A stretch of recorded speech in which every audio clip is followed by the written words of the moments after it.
What's up? What's going on, everybody? Welcome back to another installment of Brandon Hanna Live. And no, despite the name, I am not alone today. He joined us last month, and he is here right again, but this time right from the get-go. You know him. You love him from the PJ Campbell Network. If that doesn't give it away who he is right off the bat, then come on, guys. Do better. You might also know him as the head question writer in the movie Trivia Schmodown, and all around good person who also loves Marvel Studios, as I have down here. It is PJ Campbell. What up, nerds? Happy to see everyone. Dude, I'm happy to be back. I can't wait to geek out with you a little bit because this is the kind of stuff that we would have been doing, like sitting in studio or hanging out at the apartment that we don't get to do anymore. And like what people don't see outside of this is Brandon and I are texting throughout the week and we're like, what if X thing happens next? And we can't wait. And we're always nerding out and shit. So I'm excited to like sit down and have the conversation we would normally have here. Yes, exactly. And as you guys can tell, we're off to a little bit of a weird, awkward energy on today's show, and I don't imagine that's going to go away anytime soon. But we are talking WandaVision. We are talking the Marvel Cinematic Universe. There is supposed to be one episode left of WandaVision this week. That's what they say. The series finale. And we're going to talk about our predictions. And of course, I am alluding to rumors, as the show is full of rumors and speculation, rumors about a secret 10th episode that I don't even know how they would plan to surprise us with that, but I guess we'll just have to wait and see. But oh my God, so much to unravel here, PJ. I'm just gonna throw it right to you. I don't know, man. What do you think is gonna happen in this finale? How do you think they're gonna wrap things up? Are we gonna see a surprise cameo? Is Reed Richards gonna show up? Is Charles Xavier gonna show up? What's gonna happen? Look, I don't know, man, because this show has set us on so many different paths that I'm having a hard time just keeping up in the best way possible. And the one thing I appreciate is that they've been like the reverse House of M. But I do think, number one, we're going to see a cameo at least. And I think Doctor Strange shows up at the end of the episode. I think that that's almost inevitable that he has to appear in some capacity. Especially because I think it's going to end with Wanda will return in Doctor Strange in the Multiverse of Madness, because I like that Marvel has done the James Bond thing, like James Bond will return at the end of all their movies, so they're doing that with this. But I do have to think, man, like, I know that we've talked about it a lot, and I keep thinking there's got to be a Mephisto somewhere in all of this. Like, there's got to be a Mephisto in all of this. And I started to think about it. And there's been rumors for a long time that like someone like Al Pacino might join the MCU, because I know he's talked to Feige before in the past, and I know that he's been high on trying to be in a comic book film. What better person to be like Mephisto than Al fucking Pacino? Look, that's just me spitballing here, but it would be dope. It seems a little too on the nose for me, because this is basically exactly the plot of Devil's Advocate. if he shows up and he's Mephisto, it seems like I'm like copy and paste. But hey, like if it ain't broke, don't fix it. It's a formula that works. I mean, I don't know. That's not a beloved, acclaimed movie, I don't think. But hey, I seen it. Yeah, look, that's what I'm saying. And it's not like the MCU hasn't pulled from other places before like that and like totally egged on other filmmakers and like aped off their movies. And there's nothing wrong with that. Art imitates art, and art continues to grow off of other art. So what better way to do it than being like Al Pacino? He might as well be Mephisto. But I know that there's like do we mess with that? Because if we do, like the Chinese audience may not get to watch it because China has the anti-devil thingy, bababber.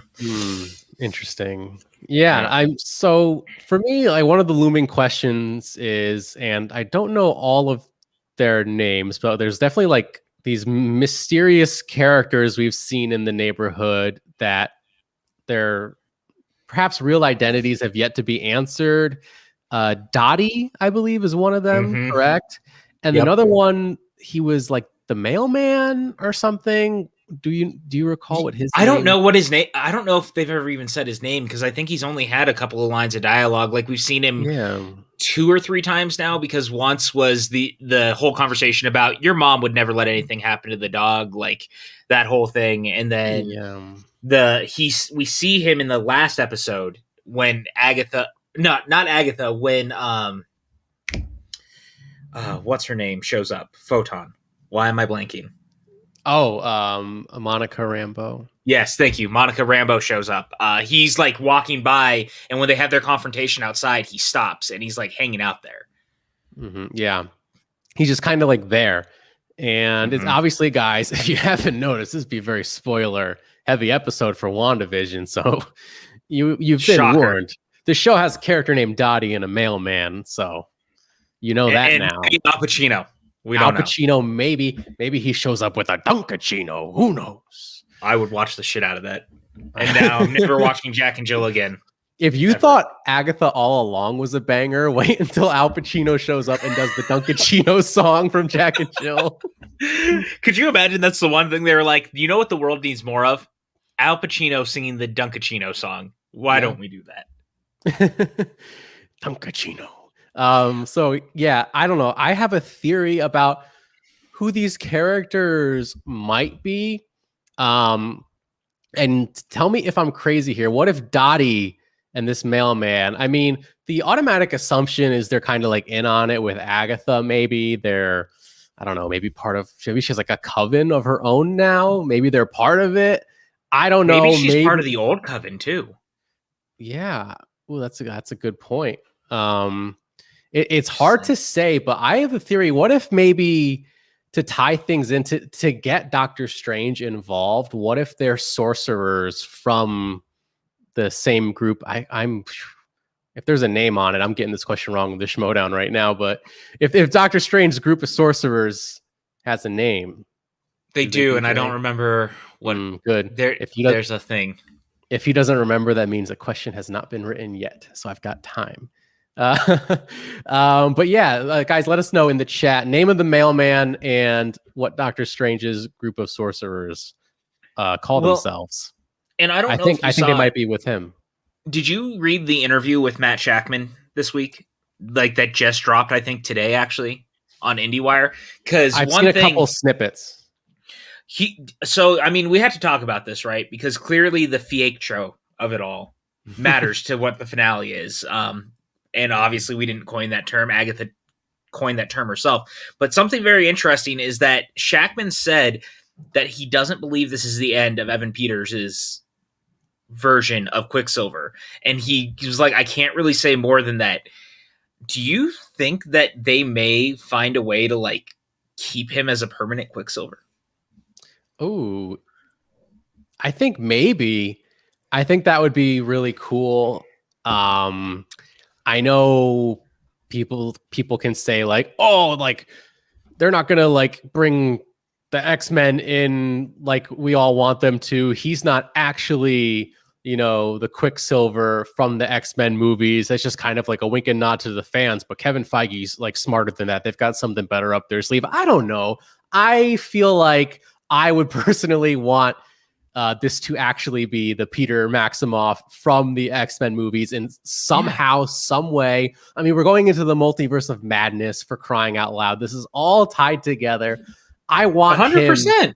I want him to be Quicksilver, and I think that would be really cool. I think it's really possible, and that I think that would be a really cool way to bring the X-Men into the MCU. It's like, you know what, guys, like, instead of completely recasting, maybe they recast some X-Men characters and they can write that in very easily. Like some are from different universes, some are from this universe. I don't know. They could figure it out, but I think it'd be really cool rather than just like once again, like recasting, like we got another version of Spider-Man, another version of the Fantastic Four, another version of the X-Men. It just goes on and on with the recastings. It would be really cool to see some of the characters that are beloved from those movies played by the same actors in the Marvel Cinematic Universe. Yep. And I think, we're looks like we're seeing DC do something very similar, bringing Michael Keaton back as Batman. It's kind of like, once you've mastered the cinematic universe, like where else do you go? It's like, you gotta have something else up your sleeve. And this feels like the right idea to me. And it's not too gimmicky. It's not too fan servicey. I don't think it's just the right kind of fan service. I think that they should do because yes, we're fans of the properties and we want to see what we love. So what's wrong with that? Well, and DC's done a great job of it since last year. Like, I don't know if you watched any of Crisis of Infinite Earths, but that was kind of where they've always done multiverse stuff, right, in the CW shows. But that was the first time that they were like, but also the stuff in the movies matters too, because they brought Brandon Roth back and did a Superman Returns sequel within the show. They had what's his name show up as Ezra Miller show up as Flash. Like, they started picking and choosing. We saw some of the Burtonverse stuff continue before we found out Keaton was officially coming back. Like, there was all these little things throughout that they were leading that way. And I think Marvel's very similarly been like, we can do that too, especially like WandaVision is 2 years after the deal at Fox closed. And one of the first things that they did was they went to do WandaVision. And one of the first things they did was once they got Fox and all those characters back, we can rename her Scarlet Witch. We can find a way to actually call him Quicksilver. We can use Quicksilver. Like, we can find ways to do that. And they're also clearly setting up the Young Avengers between Ant-Man, between Hawkeye. We're seeing the universe expand, but the multiverse stuff is the stuff that matters. And I mean, I don't know how much you've been paying attention to the Doctor Strange to production, but it leaked out that there was a casting grid that Hugh Jackman was a part of. Now, whether he accepted whatever the cameo is or not is another thing entirely, but it's also clear that Feige also sees that stuff as important. And the reason he sees it as important is people forget he produced those movies. He snuck comics onto set because he knew that Singer and Fox were not doing the best job convincing people how to play the characters. And he cares about the properties, and he knows that there's a group of people, us included, who grew up on the Raimi films and the, unfortunately, Singer, but those old X-Men films. Like, we do care about those movies, and those castings matter. Like, Hugh Jackman, for a lot of people, is still the definitive version of Wolverine. So to give a nod to that in some capacity matters. Yeah, definitely. And I think you're 100% correct. I love how they are kind of like reintegrating stuff that they now have ownership over, like calling her like Scarlet Witch, and these little, like, I hate the word retcon because it always has a negative connotation, but it doesn't to me, especially in this case. These like little like retcons. It's like, oh, the bomb didn't go off because she actually is a witch. The Infinity Stone just heightened her powers, but she actually is a witch. She actually is capable of using magic. And it's not just like that Thor, like science and magic are one and the same where I come from type of thing that they've been going with. They actually are going more that route, which I think is really cool. And I do see people saying, I know Maxwell saying, I think Brandon is very bad at paying attention to the chat. And that is very true. I am. But let's try to maybe go through what people are saying here before I get insulted more, because we have Brandy Parker saying he can't focus on that much at once. Apparently, I'm also cheating on you, by the way, or cheating on Maxwell with you, which is... I mean, sometimes I'm a good multitasker. Okay, guys? And no, Brandy, Green Lantern will not show up. That's the ending of the Snyder Cut, which is not on today's agenda. I don't know how many people in the chat other than me actually watched Crisis last year, but one of the things that they actually put in the Crisis was that Green Lantern movie, which was hilarious. Like, because they were like, there are people who care about Ryan Reynolds' Green Lantern. It's a very like brief. It was, what year did that movie come out? 2011. I want to say 2011. 2011. Okay, so it was like Earth 2011 or whatever, and it showed the shot of Hal leaving Earth that was in the movie. So like they did little things like that. Swamp Thing was shown, like the Titans show was shown.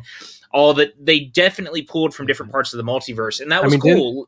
Didn't they also show like a newspaper clipping of like Keaton's Batman? Yeah, and or his Bruce Wayne, technically, I guess. Yeah, and like him and Selena Kyle had gotten married, and again, I think we're gonna see some of that, obviously, because now we know that is being brought back. Like, they were definitely laying the groundwork, because I know that WB as a studio is like, all of it matters, and I think Marvel's doing something similar where they're like, we may not own all of it, but they're very quick to be like, but we care about the stuff even if we didn't make it. Like, again, Lucasfilm integrated into Disney how quickly before like Howard the Duck showed up in the MCU.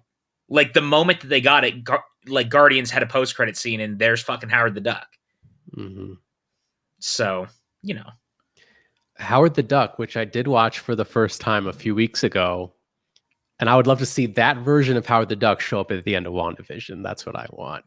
I mean, I'd watch that. And yes, Maxwell's right. Lucifer showed up in it too. Like they did everything. Yeah. So 2011. So Green Lantern. You're So right. I think it was like Earth 2011 is what I think it said, or something similar to that. Interesting. Yeah. See, Howard the Duck is going to show up at the end of WandaVision, and he's just going to say, "You guys got any beer?" And then there's going to be a laugh track, and then the show ends. I've been waiting forever for Howard the Duck to finally like get his due in the MCU, man. Like, look, even the Civil War storyline in the comic books, Howard the Duck had an arc, and it was the Really? best. Yeah. Did you?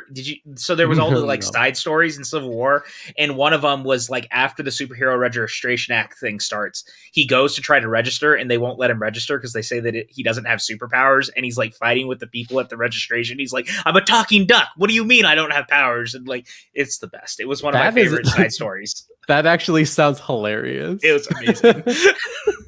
I'm a Howard the Duck stan. I have the entire omnibus. You know that. I love Howard the Duck. If they had integrated that into the movie somehow, I think that would have gotten the biggest laugh in the whole movie out of the theater. It would have been incredible. Like, in the midst of like a huge battle, they just cut to him, and he's like, "What do you mean? What do you mean I'm not a superhero?"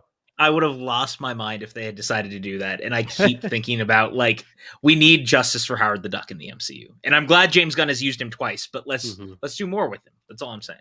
Yeah, definitely. I agree. And I saw we had Raul in the chat offering to come on the show. If he's still here, PJ, do you think we should bring him back on? I don't know. He said he doesn't love the show very much. But, He said he doesn't, but that's good because he could play a good devil's advocate. That's true. That's true. I mean, that's true. And we also, Maxwell. Bringing it full circle. Yeah. We got people in here. Oh, you want Maxwell to come on too? I'm just saying. I mean, there's all these. Wanda ends up in Cherry Bomb. Interesting, Randy. I like that someone did say you had wonderful hair, though. Oh, thank you. I think that was Ferris. Yes. Yeah. All right. I'll tell you what.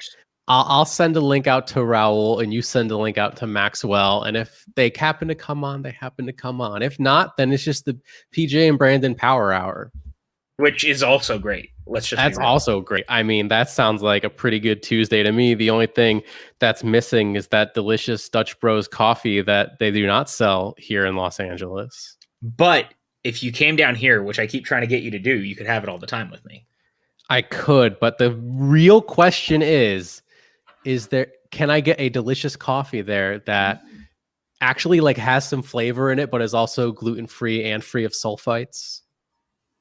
Because for those of you who know, I'm apparently allergic to everything now.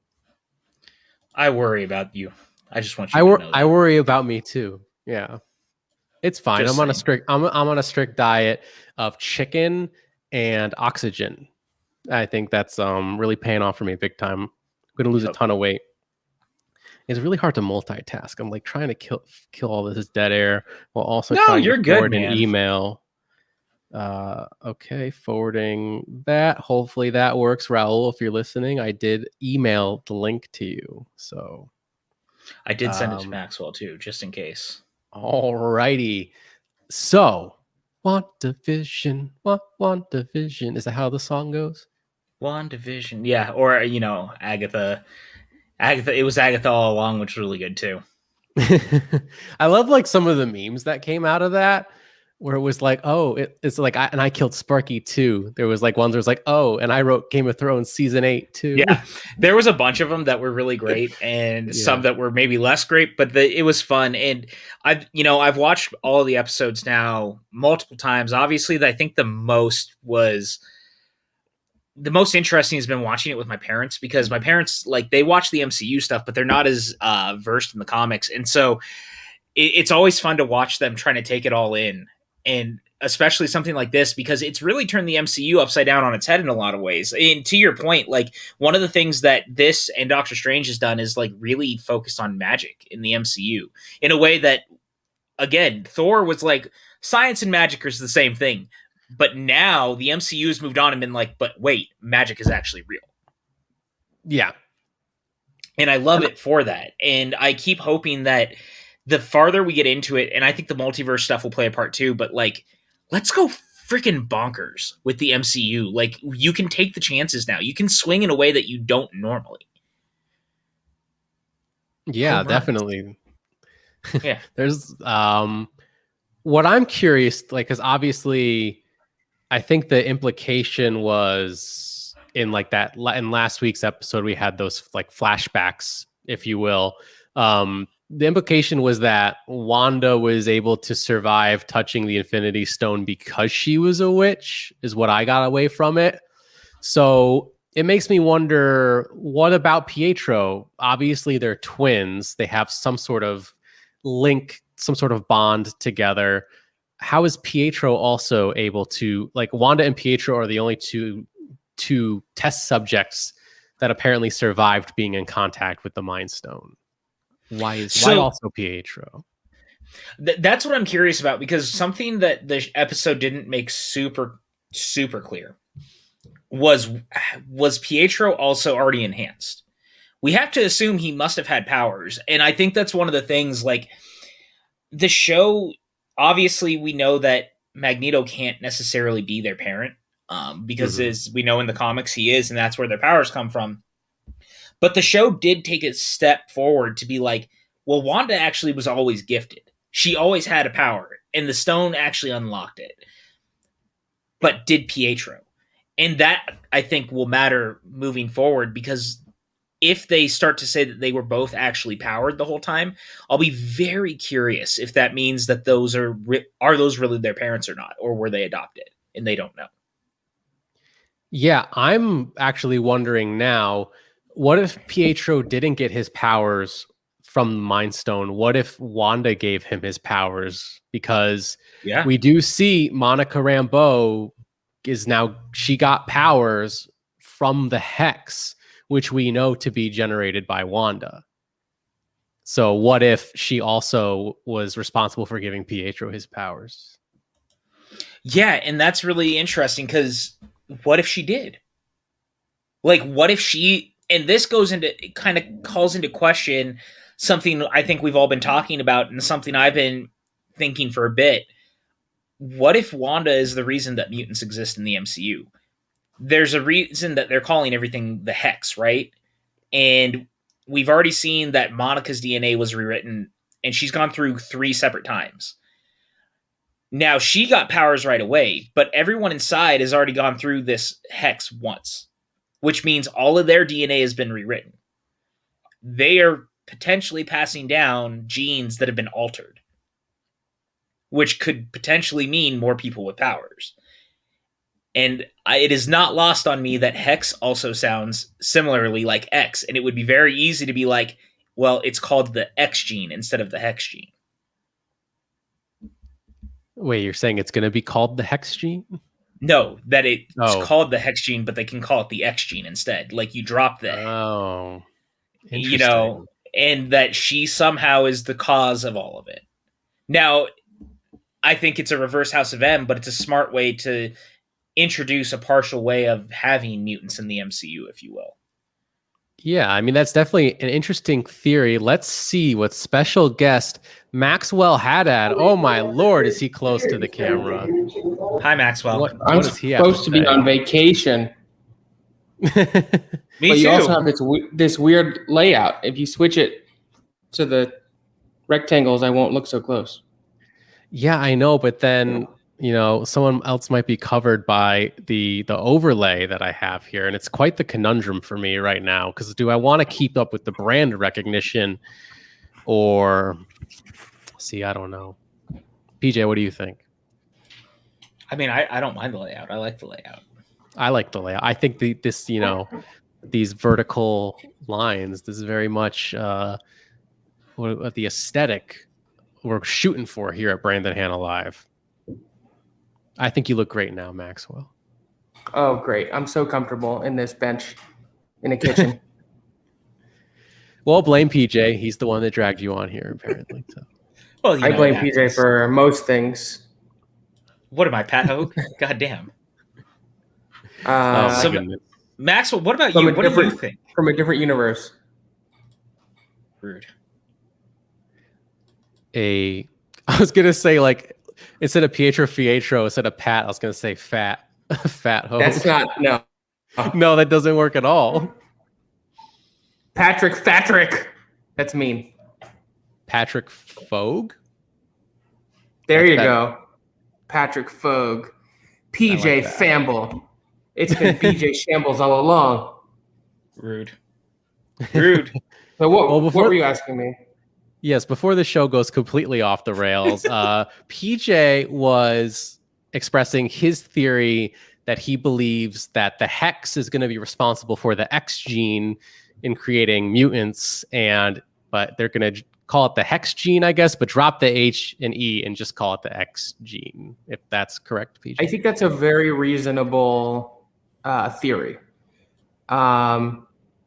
Certainly we saw with Monica that by crossing through the barrier, probably more times than anyone else at this point, she now has superpowers. She's Photon, which we know from the comics.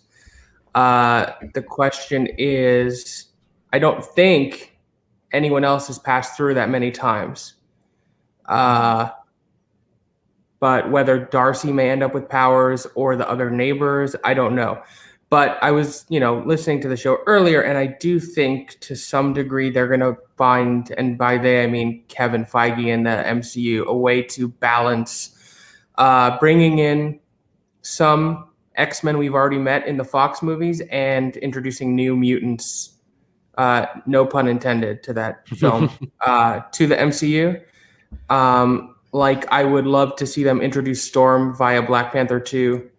With a new actress, but I think there's some young actors cast like Ty Sheridan and oh god, the girl from Game of Thrones whose name I can't remember.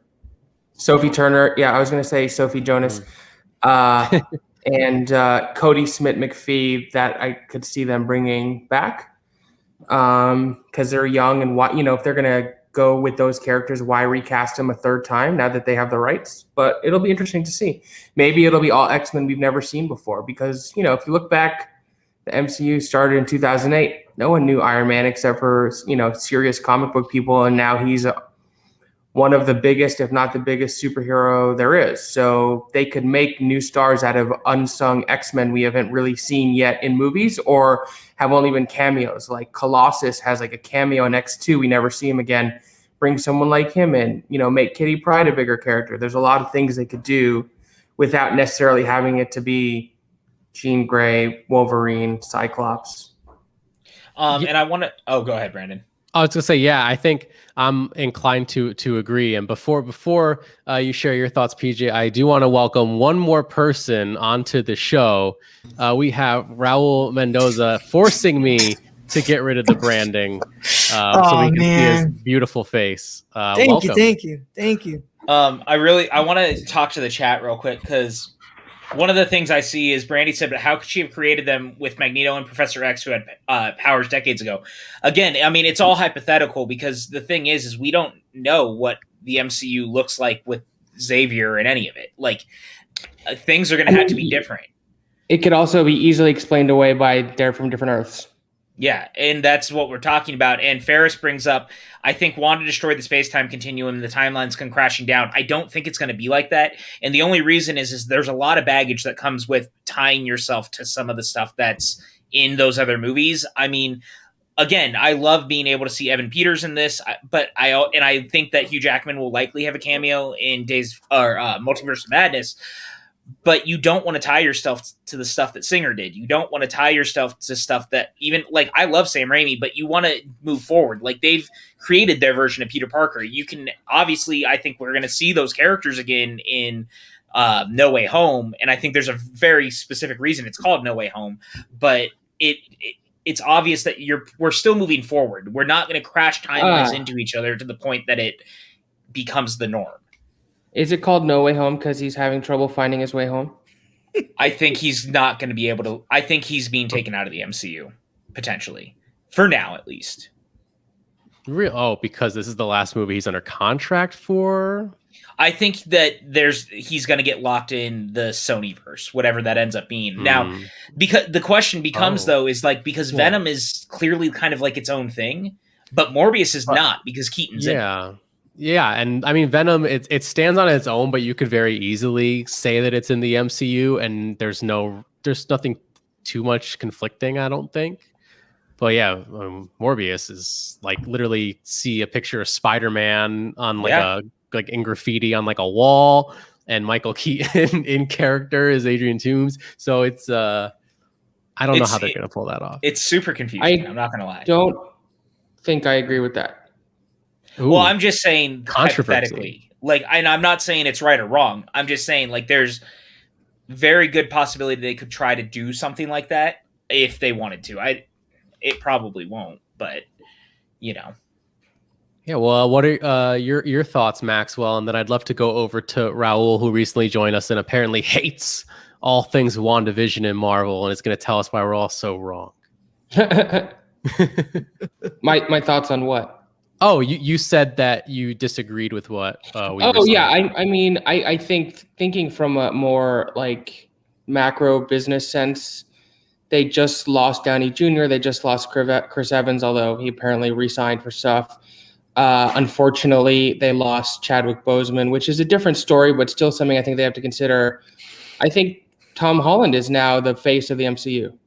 I think they would not do that. I think obviously he'll be in peril, and as we saw at the end of Far From Home, that it's going to be quite a struggle for him to justify his actions, that he's Spider-Man and what he's being blamed for doing to Mysterio. But I don't think Disney or Kevin Feige or the MCU is going to give up on Tom Holland. I think they rightfully see Tom Holland as a cash cow.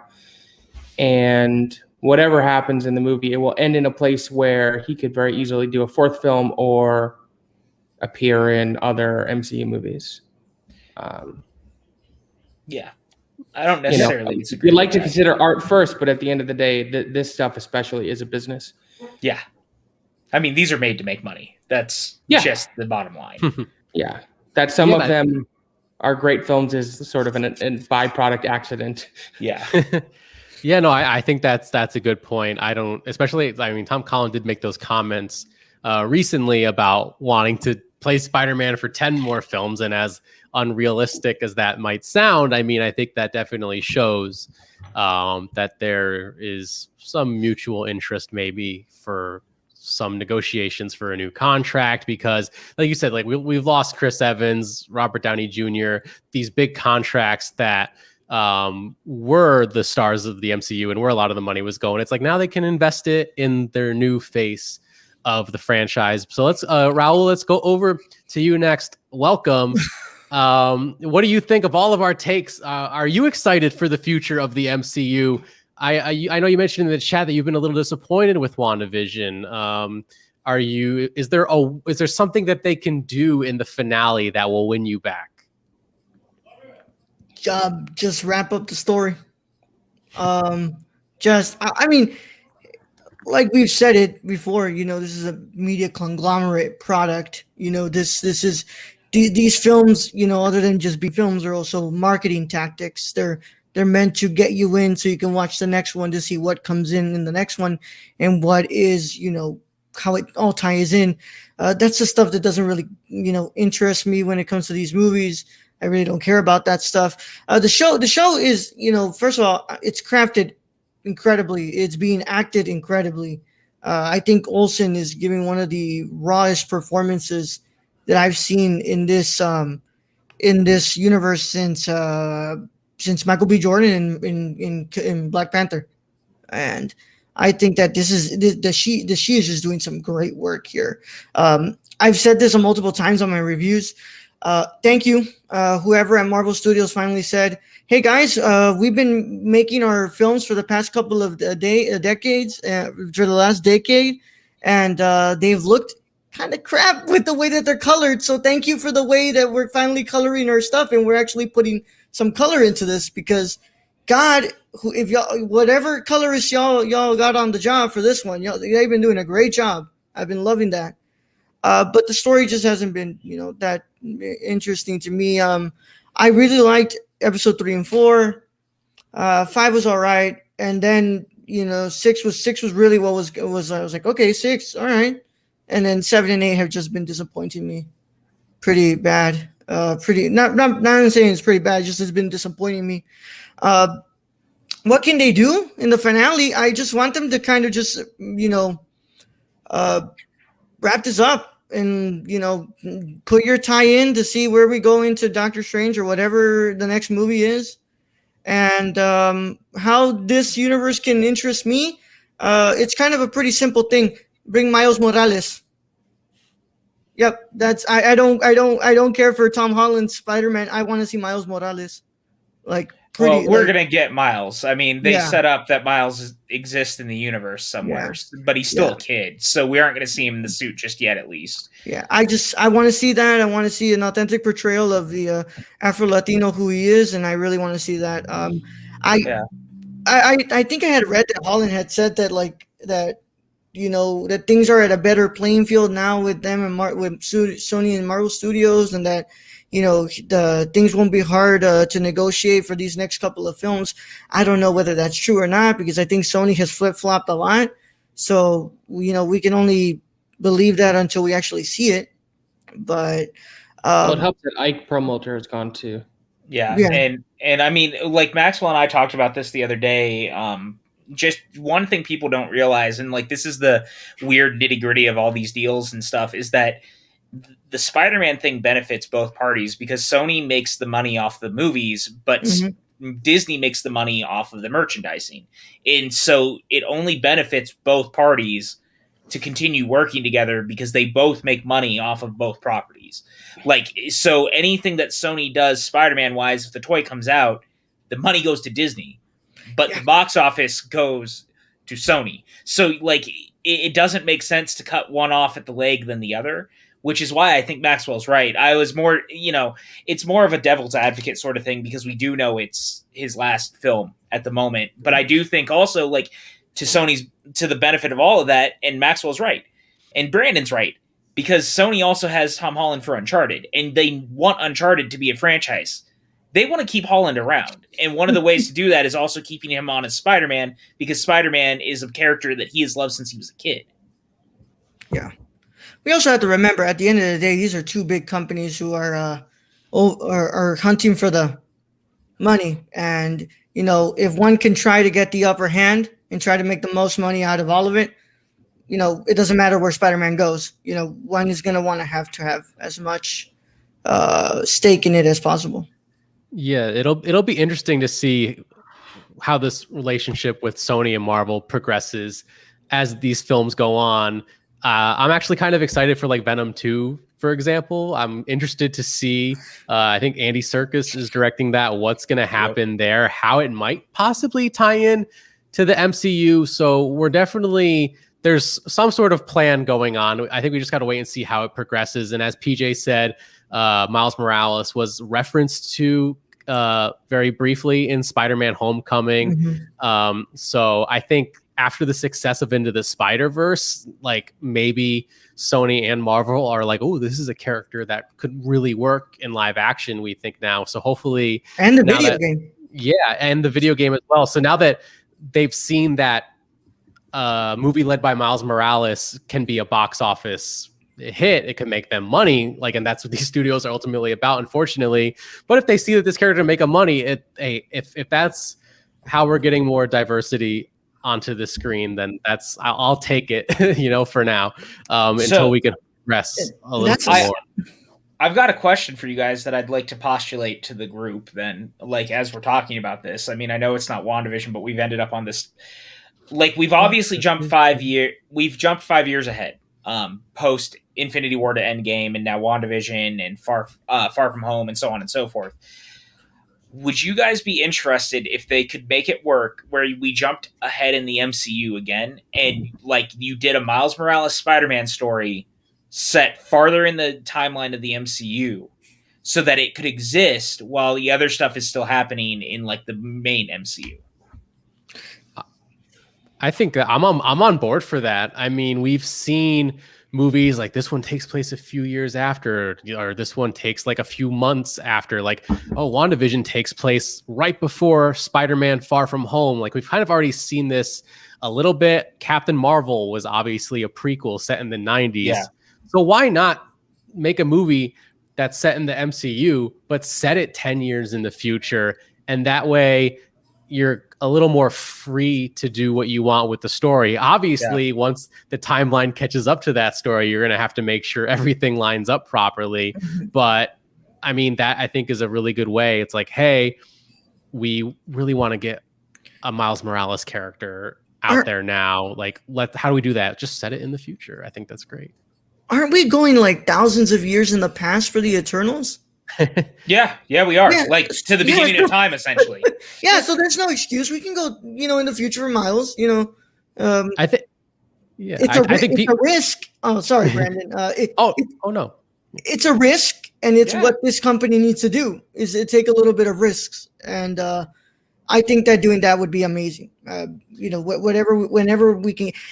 And Brandon, I did want to say, because you were saying like, they're seeing the success of all these things that Miles has. That's the sad part, That's the sad part, that it is until we see the success of an Afro-Latino character that is when we can decide to bring him in.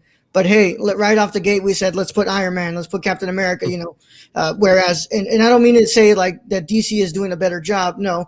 But if we just saw DC is making a Blue Beetle movie, a Mexican Blue Beetle movie, which, we look at Marvel Studios, we have not seen a single lick of Latino representation within there. But, on the other side of the fence, there seems to be something else cooking up over there. And that's the sad part, that it's like, until we can see some capital gaining within this character is when we can decide to bring this person of color into this universe. And that to me makes me really, really sad. Yeah, I mean, it's unfortunate. It's terrible that, that's the industry works that way. Obviously, everything revolves around money, but you're right.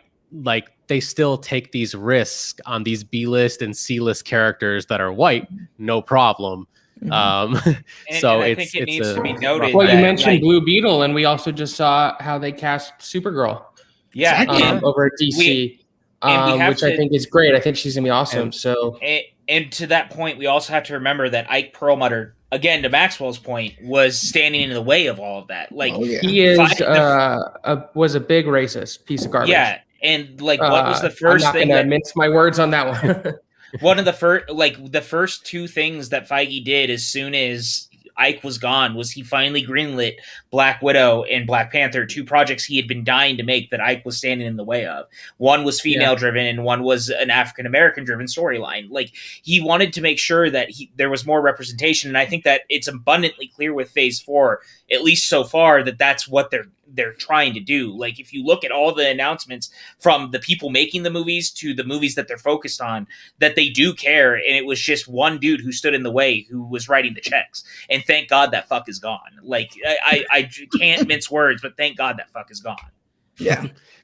Yeah, and to your point, we are seeing TV shows, these limited series on Disney Plus that are more focused on female-led superheroes, and like a little more leaning towards people of color with some of these properties. So we are seeing it like in the relatively near future on Disney Plus. Hopefully that progresses towards the big screen in the next coming years, obviously, assuming it's safe to go to the movies again, which is a whole nother thing entirely. Texas just reopened. Texas is reopening 100% in Wednesday, baby. So COVID for everybody. COVID for everyone. They're giving it out for free. Everyone. Yeah. I'll say this though, and I'm keeping an eye. I try to be as I'm biased for everything and kind of be keep my critical eye for everyone. But I do want to stress the fact is have authentic representation. Don't. It's not representation for the sake of representation. There's something about also the importance of having behind the camera representation. Yep. Because as important it is to have somebody in the front of that camera, you could have an all Mexican cast in this Blue Beetle, but if only 25% of that cast, only 25% of that crew in the back is Latino, I don't want to see it. I don't want to see it. I don't care. Okay, that's just that's the important part, and that's why I really like where we're going with Captain Marvel 2. Because not only do you have a black woman, have been just casted in that film, you have a black woman directing that film. She is the second black woman to ever direct a comic book film, and that to me that's really, really interesting. Yeah, and that's also partly why I'm so excited for the Eternals, because not only do I think Chloe Zhao is an incredible filmmaker, but she is a woman of color who has been given $150, $200 million to direct a Marvel property that is arguably the least familiar one yet. I would say even the Guardians of the Galaxy were more known than the Eternals are. So it's a big swing. And you just know they're waiting her to win that Oscar, so then they could put from the Oscar-winning director of Nomadland. And Shang-Chi as well. You got an Asian filmmaker behind that. Daniel Destin Cretton. I don't know. So, I can say this. I know that Blade has a director. I don't know who the director is, but you can be damn sure that it's going to be someone of color. Their writer. They just got a writer. There's a director attached to. I don't know who. I just know that someone is attached. It's just one of those things that I happen to pick up along the way. So you heard it here they're first making on those Brandon strides. Hanna Live. Mystery director attached to Blade. Now I'm trying to figure out who it might be. I mean, I have my own theories, and I'll say here, Wesley Snipes. I think that it's imagine. I think it's someone who has flirted with cape stuff before. And who has had a previous relationship with Disney over the past 2 years. I'm not good at guessing. That's why I don't do trivia. That's where my mind is right now. Of who I think it is. I don't know that for sure, but I think that this filmmaker made a name for themselves in another IP that Disney. I know exactly who you're talking about. He crossed my mind, except he is attached to direct an adaptation of the book that Dwayne and I will be talking about on Book Nook next week. Schedule depending. It's dependent. Yes, I think he'd be an amazing choice. That's where my mind went. Again, I don't know for sure. I just know that someone has signed on. The writing thing was apparently done kind of tandem, but they didn't announce it. My dream was that Barry Jenkins was going to do it, and then he was like, "I'm doing Lion King 2, y'all," and I was like, "What? Okay." My other choice, and I'll say this because I don't think he's the one who got it, but I really wanted it to be F. Gary Gray because I wanted him to get a rebound after Men in Black International because I think he deserves a better studio film than what Sony did to him. Furious. I mean, to be fair, if this person who you're talking about doesn't end up working out, as he didn't end up working out on a prior project, F. Gary Gray is the exact kind of guy you call in to pick up the pieces because he gets things done on time and on budget. So that's my again, it's my guess. I have nothing to confirm that. I just know that someone is signed on, and I don't know who. People in the chat are curious, so I'll say the person you're talking about, his name rhymes with Blick. Yeah. Go to a galaxy far, far away. Worked on a show called The Blandalorian. Who this person is, we will never know. It's a mystery. Okay. This guy is a little. I'll say this guy's actually pretty dope. on my headcanon short list of who I thought would be a good choice. I think he's a dope director. Super dope. I think he's a super dope director. Dope. Now that I actually got the wheels turning, I like that idea. Yeah, part of me also wishes that we could get some up and comers because these are pretty big projects that could make careers and could really. I kind of consider him an up and comer. Yeah, I don't think he's that's what I was crossed over say. yet. Really? Yeah, because dope. He had that one movie, and then he was supposed to do the Speedster thing, and then he got to do some TV episodes. I don't even think he's made another film. Yeah, I think I will say he's perfect for it. His episodes of The Blandalorian happen to be my favorite of the series. Great stuff. Yeah. Specifically that haunted house one he did in the first season. Look, again, this is all just. It's all. I just know someone is signed. I don't know. He has directed another film, but it has not come out yet. So it'll be curious because look, and it could be someone else entirely, but that was where my mind would just, we know that they're also using the Blandalorian as a testing ground for bigger projects for a lot of these filmmakers, right? Yes. So in my mind, it makes a lot of sense because he's done 3 episodes. I like that Ferris is now just putting it out there. Yeah, damn it, Ferris. Ferris doesn't care. He's called me out on talking crap of Fate of the Furious. I'm sorry. It's my least favorite one. Damn it, Ferris. Aren't you at work? Dude, okay, but Fast and Furious exists. Like, you don't have to love Fate, but Fast and Furious exists. Like, Fate is not my least favorite because Fast and Furious exists. Yes. Exactly. I mean, I'm not going to get into a Fast and Furious debate with you. Take that grammatically as you will. But I mean, hey, speaking of directors that can keep it under budget, you know that Wesley Snipes is going to shoot this movie in somewhere with a lot of tax breaks. So they're going to save a ton of money. They're going to save a ton of money. But guys, I want to try to keep this show to an hour here today. We're at 50 minutes. Oh, shit. Sorry, Brandon. That is not the PJCN way. No, we're doing great, guys. This is an absolutely terrific show. I'm really happy with the conversation. But I want to tie things back to WandaVision. Before we head out, post-credits scene from last week, Gray Vision, I believe, is what he's called. Are we going to see more of this Gray Vision, or are they going to try to introduce and wrap this character up in one episode of WandaVision? I want to know your thoughts. PJ, you're probably the most knowledgeable, I would imagine, on this character. I don't think Gray Vision is the end of any. Like, I think that this is an introduction for a bigger thing, because the one thing the show did. God, we've only got 9 minutes. Okay.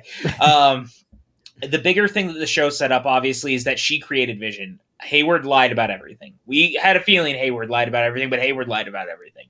Vision is a creation of her imagination and can't live outside of the hex. So I think that the one thing the show did was that the Gray Vision's created off of her powers, that we know. The difference is that at the moment, this character only exists as the thing that was created. He's basically Ultron, right? He doesn't have all the... he doesn't have the stone. He doesn't have Tony. He doesn't have Bruce. He doesn't have all the things. Which is why I love what Will McLean just said in the chat. What if Gray Vision has James Spader's voice? Ooh. Yeah, and I have the same theory, is that I think it could have James Spader's voice, which would make lose it. What if that could be also the cameo, right? I'll say this about WandaVision. I have been super impressed by its restraint thus far, in so much as it has really stayed within its own context.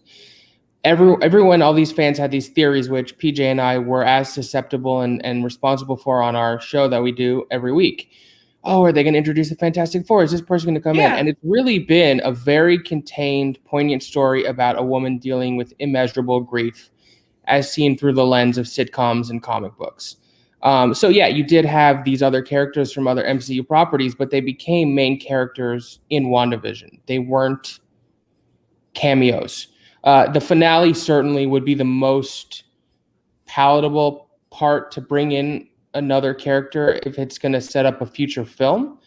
But my one theory is, Paul Bettany, that cad that he is, has been talking about how there's an actor he's wanted to work with since he was a kid, and I think it's himself. I literally think he was just talking about getting to be Vision and Gray Vision having scenes against each other. Whether or not Gray Vision has someone else's voice or different traits is possible. But, I've been, very emotionally affected by this show in a way nothing else in the MCU ever has. And that's why it stands out to me.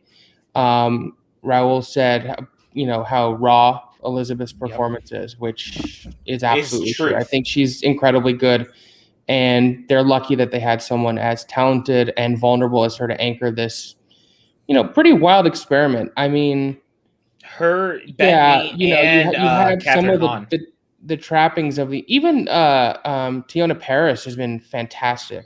Yeah.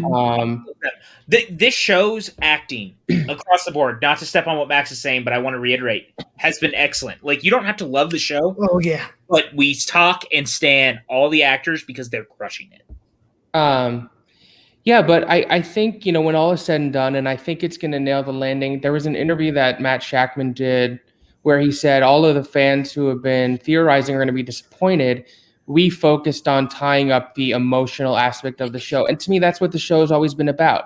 And in the most recent episode, where we finally understood why the particular sitcoms are the ones she picked, why she's using that as a coping mechanism, I thought was really elegant writing and character design. And I think when all is said and done and we're able to look back at this, it's going to stand out for its ambition amidst everything else the MCU has done thus far. Not just on a structural and stylistic level. I mean, a show where every episode in the first few is a different color grading, different aspect ratio, different type of score is wild. But just for how because it's 9 episodes, been able to dive deeper into her psyche and deal with her trauma is special compared to other MCU stuff. And that's why I've enjoyed it so much. So my theory is that they're going to nail the emotional aspect of it in the finale, and that's all I am hoping for. Whatever else it may set up, whatever other whiz-bang fireworks, if we get, a big Vision fight, if Agatha and Wanda have to team up and use their purple and red laser hand beams to fight Grey Vision. Wiggly Woos, I think. Wiggly Woos. Wiggly Woos, I'm sure it'll be awesome, but I want there to be some sense of closure for Wanda's arc and the Hex. And whatever Wanda's journey has for her next, I think needs to be out of the Hex. And to reiterate Maxwell's point, too, because I want to say this before we get out of here, it's really important that we all take the show for the show as it is, not what we wanted it to be. Maxwell and I, we theorized and had fun, but we've always liked the show for what the show presents, whether it gave into our fan theories or not. Please be very mindful to remember, accept the show as it is, not the thing you wanted it to be.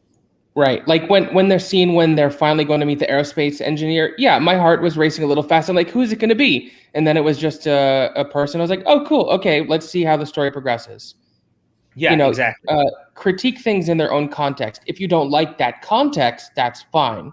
But be prudent not to allow your expectations or what you want something to be cloud your judgment over what something is. Bingo. In my opinion. Mm-hmm. Which I think is what Matt Shackman was talking about in the interview he just gave.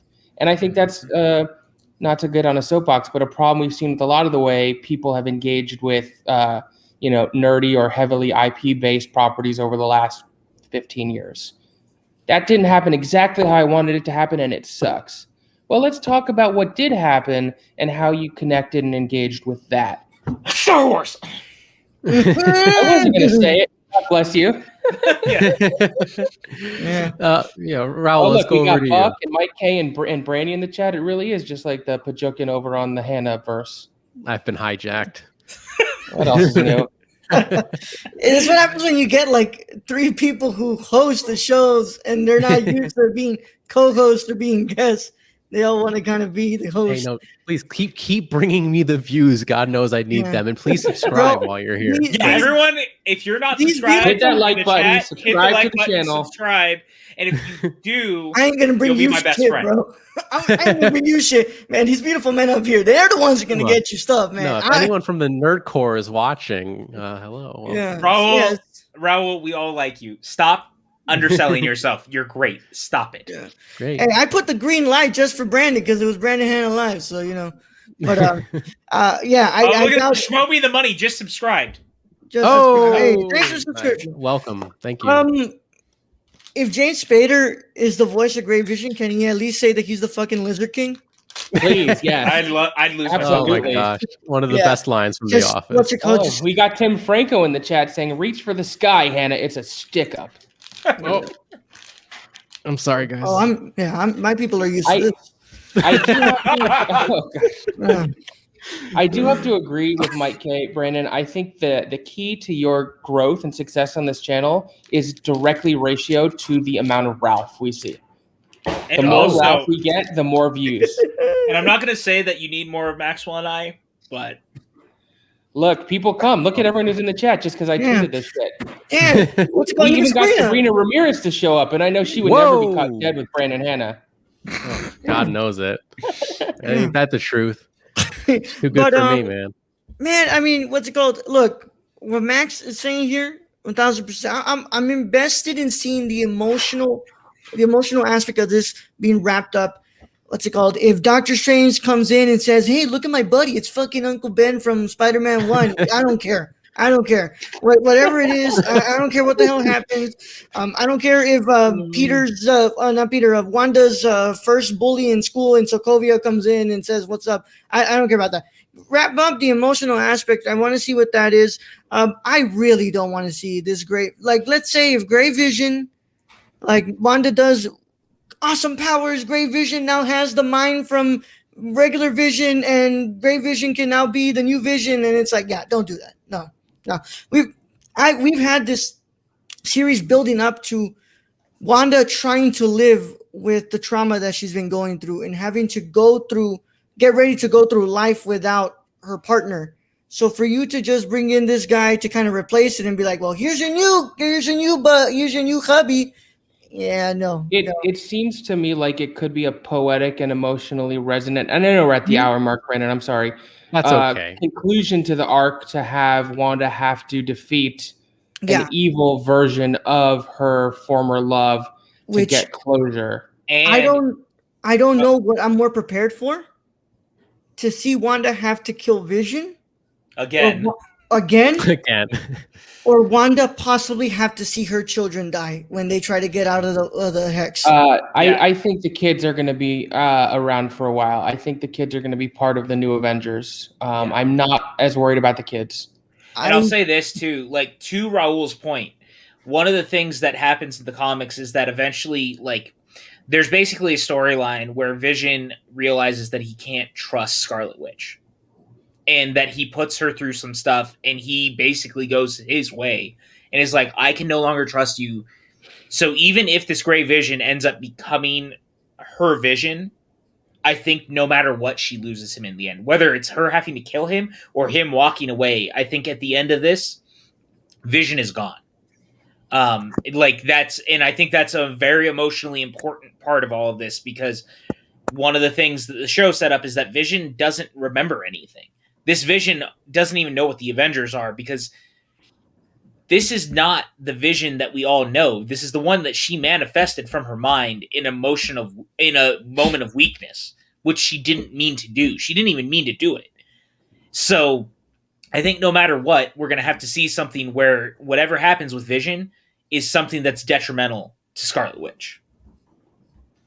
Yeah, I think so. And I feel like this isn't just closure for Wanda, but in a way, this kind of serves as closure for the fans as well, because I mean, so much is going on in Infinity War. It's an amazing, impactful moment when Vision dies, but it's like, all right, well, we still got to take out Thanos. Like, let's move on with the story. So it's almost like we as fans didn't even get a proper send off for that character, but we're kind of getting it in a way in this show. And I like what Brandy said in the chat. I think Wanda's going to have to make a choice between Vision or the kids, and that is she will have to kill Vision again. I could very much do that. And I see, to Mike K's point right above that, I think Brandy is kind of onto something, because we're not seeing the kids die. Young Adventures is a seed that's already started to be implanted.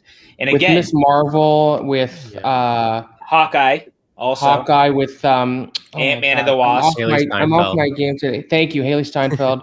Well, that's why I meant Hawkeye, because she's in that. And then also Endgame setting up Scott's daughter being older, because she becomes one too.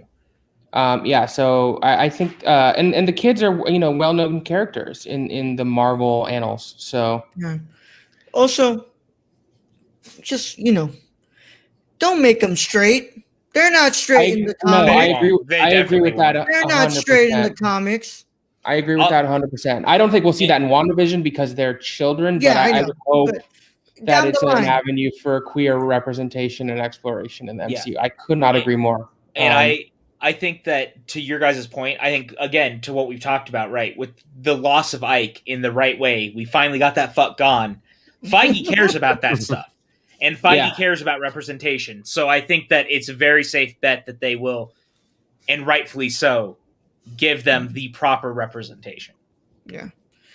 Right now, gay Joe Russo character in Endgame, that's not cutting it. No. Come on, he's a Mets fan. He was a Mets fan, though, and that was good enough for me. Yeah, man. That shit was fucking stupid. So As stupid. a queer Jewish Mets fan myself, I was like, fine. if they made him a Yankee fan, it would have been completely Like, unacceptable. nope, this Well, that ain't it. crosses the line. That crosses That- the line. that I'll crosses the fucking line. leave this call. God damn it. Well, lucky for you, I think this call is just about over. I think this is actually a very positive note to end this on. And I agree with you guys. You don't get the little kid from The Haunting of Hill House if you're not going to keep him around, because that kid's got chops. Yes, agreed. I think there's some talented actors to bring into the MCU, and I'm excited to see where things go in the future. So that, I believe, wraps up our WandaVision MCU discussion for today. Let's go around the panel, guys. Plug whatever it is that you'd like to plug. Tell all of your fans to come here, like and subscribe. They will see more of Ralph. I promise you, especially on Film Physics, which I'm trying to release on a bi-monthly schedule, because let's be honest, it takes 2 months for me to figure out what the hell I'm doing with those things. PJ, let's go over to you first. Where can the good people find you online? The good people can find me on Twitter and Instagram at PJ_Campbell. You can find me at the Movie Trivia Schmodown, where I write the questions. Be nice to the writers. We're only human. And you can find me hanging out at the Pajukin with the guy right under me, Maxwell. I love you, buddy. And Maxwell Haddad, where can people find you online? Twitter and Letterboxd at Cinemaxwell, Instagram Cinemaxwell Inc. I am a stalwart / co-host on the Pajukin. This was supposed to be a week off of streaming for me. This is now the second night in a row I've been streaming, just not on the Pajukin. That makes two of us.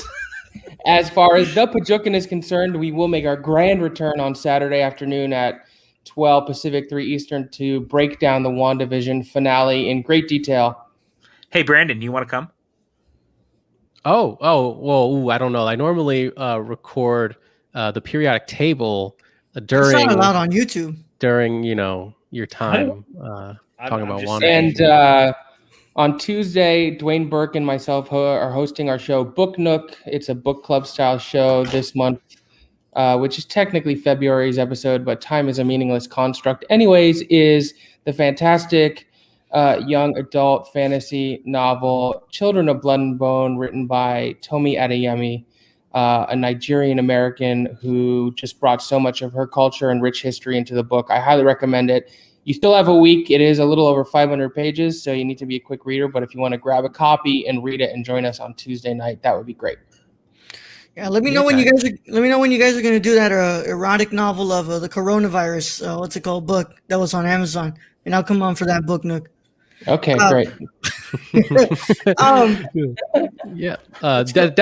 Definitely go check out all the great stuff at the PJ Campbell Network. And guys, I'm happy I was able to fill that PJ Campbell Network Pajunkin need for you all this week, at least a little bit. I feel bad now. They wanted a spring break, damn it.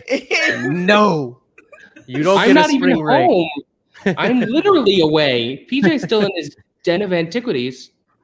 I only live in this den. This is a full-time living in the den moment, not like Kate's den. It's like, but I have a house in Arizona, but really what you see is what you get. His bed is under the desk. There's no kitchen and bathroom.